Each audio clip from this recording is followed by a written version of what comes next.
afternoon. I'm Carrie Buck, Senior Director of Community Strategies at United End Homelessness, an initiative of Orange County United Way. Thank you for joining us for today's community chat. In past conversations, we've explored how homelessness impacts women broadly. Today, we're focusing on a group that's often overlooked but rapidly growing, older women experiencing homelessness. Older adults are now the fastest growing population experiencing homelessness, and many of these women are entering homelessness for the first time later in life. This is a different story than many people might expect. There are women who may have worked for decades, raised families, cared for others, and are now navigating housing instability due to rising costs, fixed incomes, health challenges, or the loss of a partner or support system. And once they fall into homeless, it can be even harder to recover. So today, we aim to highlight the stories of older women and the current landscape by exploring what's driving the trend, what makes this experience unique, and what solutions can better support older women. For this conversation, I'm grateful to be joined again by Brateil Aghasi, the CEO of WISEPlace. Welcome, Brateil. Thanks, Carrie. Could you briefly introduce yourself and share a bit about your work, especially as it relates to serving older women? Sure. Thank you for highlighting this really important conversation. As Carrie mentioned, my name is Brateil Aghasi. I'm the CEO of WISEPlace. I've been leading the organization for 8 years now, and I still remember walking into what was then the gymnasium and seeing what I thought at the time was about 80 women who were, what I could tell was that, okay, wow, these are like 80 and 90-year-old women in the gym. And it got me really curious to see, well, why were there 80 and 90-year-old women in our gymnasium at WISEPlace when I was interviewing? And it's truly why I took this job, because I thought I was so proud of WISEPlace for kind of stepping up and opening up an emergency shelter. But I knew as an organization, we wanted to do more and not have, older women or anyone even temporarily just in the gymnasium. So I'll personally never forget that moment. At WISEPlace, we pair housing solutions, like we provide almost $1 million of rental assistance every year to survivors of domestic violence. We've done that for 5 years now with our partners at Human Options. We have emergency and transitional shelter, and we've been operating for a year now. For the first time in almost 100 years, we've opened up our first permanent supportive housing in Santa Ana in partnership with Jamboree Housing. It's 48 units there, and there's a lot of older adults living in that community as well. So we have various housing solutions, again, rental assistance, shelter, affordable housing, and regardless of what program someone's in, all our services are paired with wraparound services, case management, therapeutic counseling, support like that. Amazing. I've watched the growth over the past years as you've been there, and it's been remarkable. So we're now seeing that women over 55 are the fastest growing group, one of the fastest growing groups experiencing homelessness. From your perspective, what's driving the increase right now? Yeah, unfortunately, I feel like I've had a front row seat to this the last 8 years as leading WISEPlace. Most of us know already that women live longer than men, usually by at least 5 years. And if you didn't know that, that is statistically a fact. And that's a good thing. However, when you think of older adult populations, older adults are living on very fixed income, right? Because you're 65, 75, 80, whatever it is, and you're living on fixed income. So the ability to generate income and increase your income is not there when you're an older adult. So it stems with limited or fixed income first. And what that does, unfortunately, is it creates economic instability, which, as we know, economic instability then leads to housing instability, unfortunately. And there's a lack of affordable housing, especially for seniors. So that's where it starts. But then there's also a decline of, functional health, right? You get older, your health starts to decline. And then it's also layered with social isolation. So unfortunately, I would say, it starts with the cost, as all things do. You all have taught all of us in Orange County that, homelessness, it's a math problem, right? The math isn't mapping. And so when you're on fixed income as an older adult, you're very, very housing insecure. But it's paired. What makes it unique for older adults is the health decline that when you're younger, you hopefully do not have, paired with a social isolation. Almost answers the question I had next about what are the pathways that lead women into homelessness. Did you want to expand on any of those specifically? Sure. Those are definitely the pathways. What we see specifically for aging women and unaccompanied women in particular is often you will see, like, I'm thinking I could unfortunately name so many women off the top of my head right now, but if I think of Anne Marie or Heather or Nancy and her dog Pippa, these are women who were working, had a retirement, were living in some of the cases, they had a husband and a partner, but their spouse died, right? Because we said women live on average 5 years longer. Or if they didn't have the collaboration of a spouse, they were renting a room, right? And in all of those cases, what we typically see at WISEPlace, which is very common, unfortunately, is you'll have an older woman who's renting a room with someone. And if I think of like Anne Marie, who was renting a room from someone for like 10 plus years, over a decade, things were pretty stable. Things were tight, but things were pretty stable. Well, her roommate, the owner of the home, he passed away, and it left Nancy. So the kids come in, and rightfully so, they don't need an additional house, but they'd really like the cash that their dad left them, and it's totally their right. We understand that. And so, the houses are selling very fast, as we all know, here in Orange County and across the nation. So the house sells within 30 days. And, Anne Marie has an eviction notice that's less than 2 months. And she has a little bit of savings that she has had. And so, she's renting out motels, which is very, very expensive. She's couch surfing at friends, but she runs out of money. She runs out of her retirement. And when our case manager, Maria, went to meet her for the first time, we met her at a park with her dog, because she literally had gone through her savings. Now, this is someone who had a pension. This is someone who had, a little bit of support system. This is somebody who had worked their whole life, but there wasn't enough money to sustain. And she came into our shelter, and luckily it took 2.5 years, but luckily we were able to find her like senior assisted living and affordable housing, but it took 5 years for her to get to the top of the list, and she's one of the lucky ones, right? So we'll see that being played out with people who are renting a room, people who have a partner, but then they're widowed. And then all of a sudden your very limited finances are even more limited because they're cut in half when your spouse dies, or when you're renting a room. Oftentimes you're renting a room with someone who's similar to your age. And unfortunately, like in this case, her roommate, the homeowner, passed away.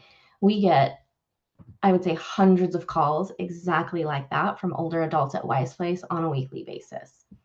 And so that's how you'll see the, limited income sort of play out in real life. What do you ever expected? You think that you have retirement and that everything will be smooth sailing and you have plans, and the cost of living really drives that up with fixed income. Right.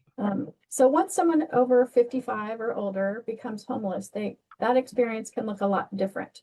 What are some of the unique challenges that older women face while experiencing homelessness, and particularly around getting around and safety and health? Yeah.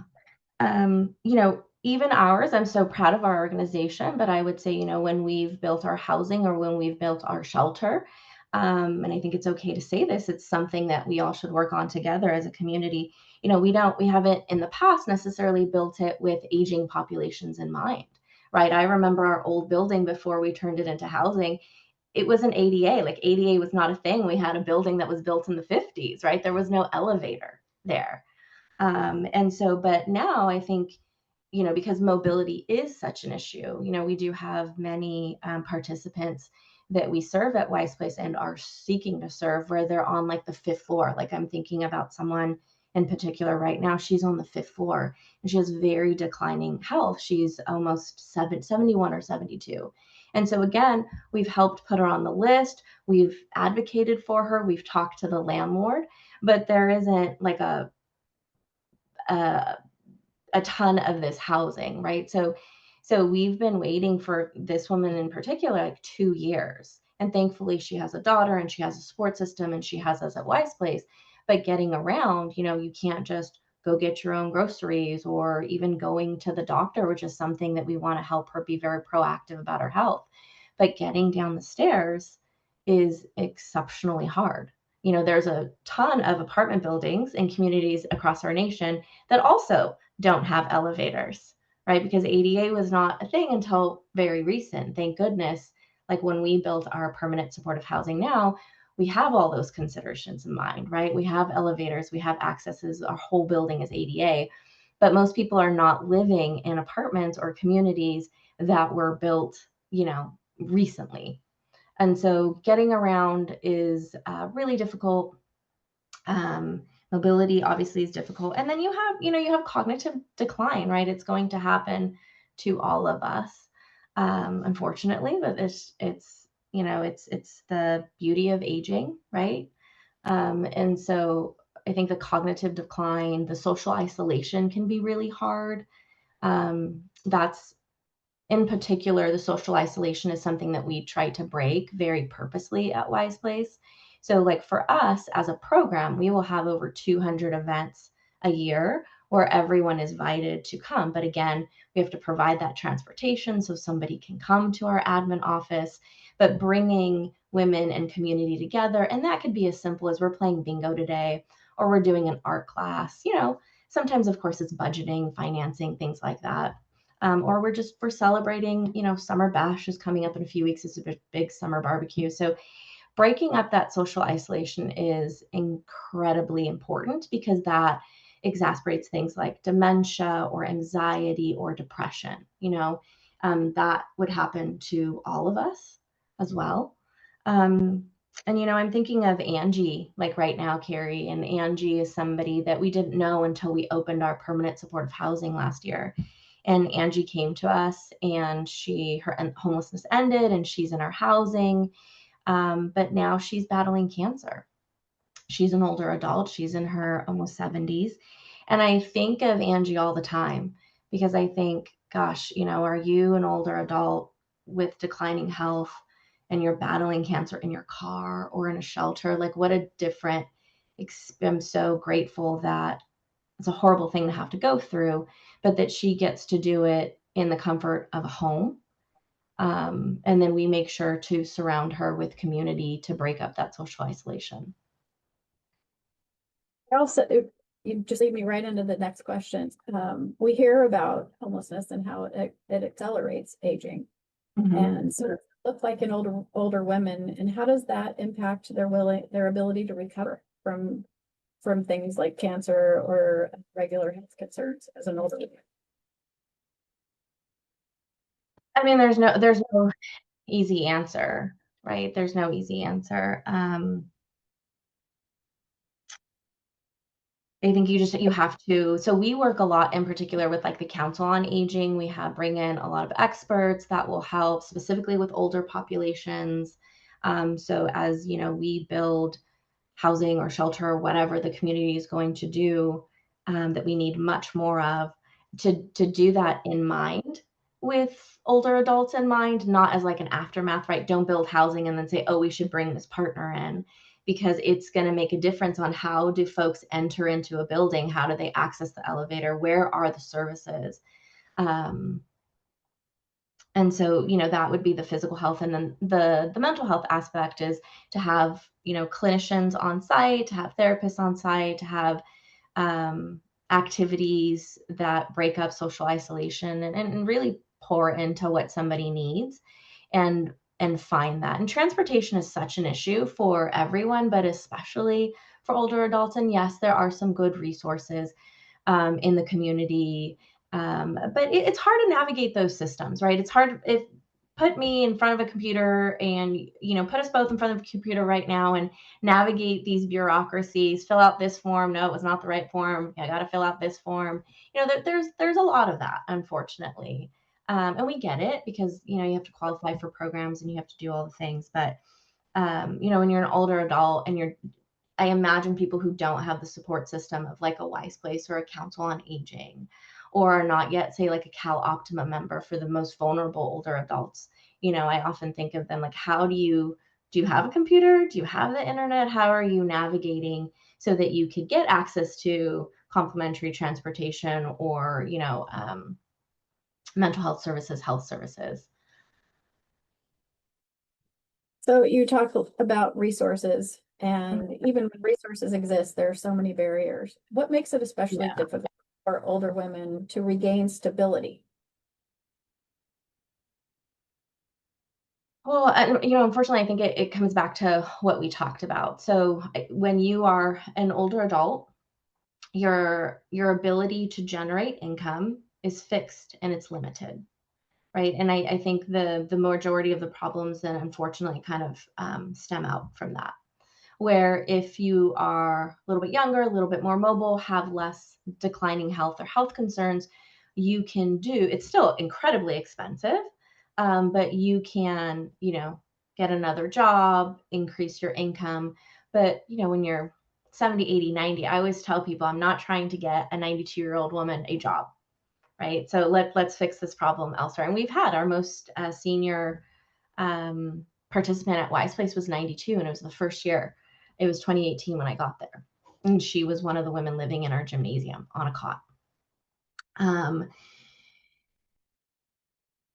So I think what would help solve the problem, obviously, if we had more housing. But again, just a reminder to myself and everyone who is in this space and cares about the space, we have to have the conversations before we build the building, right? Let's not build the building and then talk about the partners that we bring in, because mobility and resources are so different for older populations. So just, more affordable housing, more rental subsidies, it still leaves people vulnerable, but it is definitely what we have seen. Like if I think of Elaine, who experienced homelessness at 71, she was in the medical field. She had a pension, but she was a widow. She raised 3 children, and then she was fighting cancer, a very, very aggressive cancer. And so her medical bills started to pile, as we've talked about. Unfortunately, very common. Excuse me. So we started with rental assistance for Elaine in particular, but then but thankfully we had 2 years of rental assistance to provide, right? And all the other support systems, helping go to the doctor, mental health support, etc. But then we were able to get her senior affordable housing.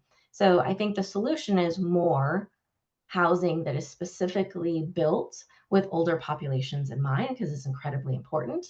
And as a safety net, increased rental subsidies, because that will help. If I think of the majority of older women that we've served, the first thing we're doing is providing rental assistance. But again, our organization has committed to providing like up to 2 years of rental assistance. And a lot of rental assistance is short terms. It's 30 days, it's 60 days, 90 days.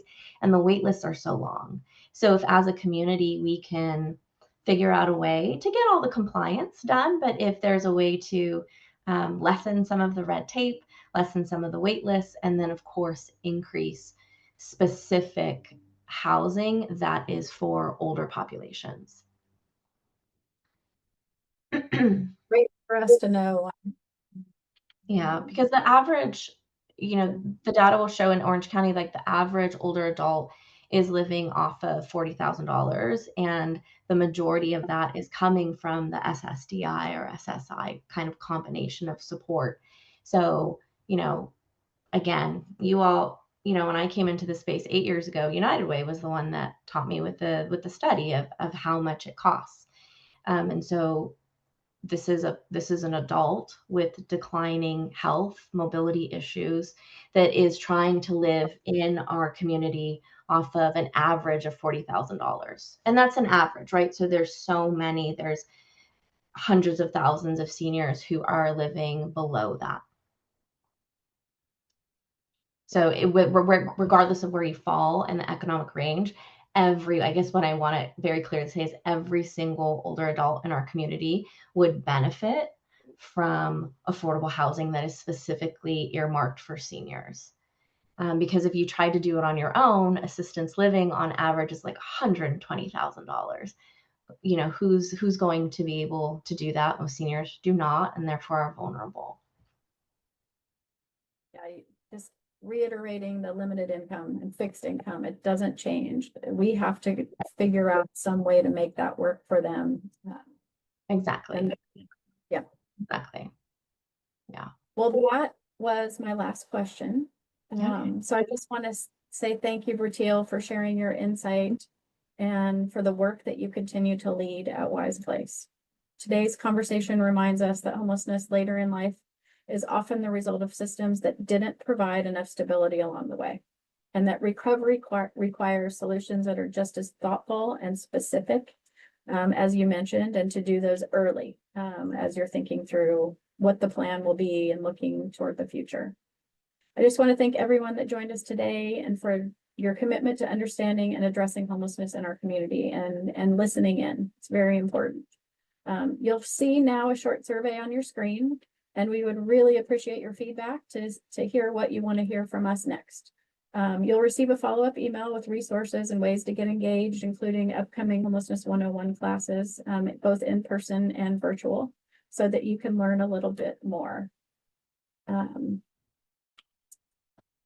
Again, thank you for everyone for being here and for helping to build a community where everyone at every stage in life has a safe and stable, affordable place to call home.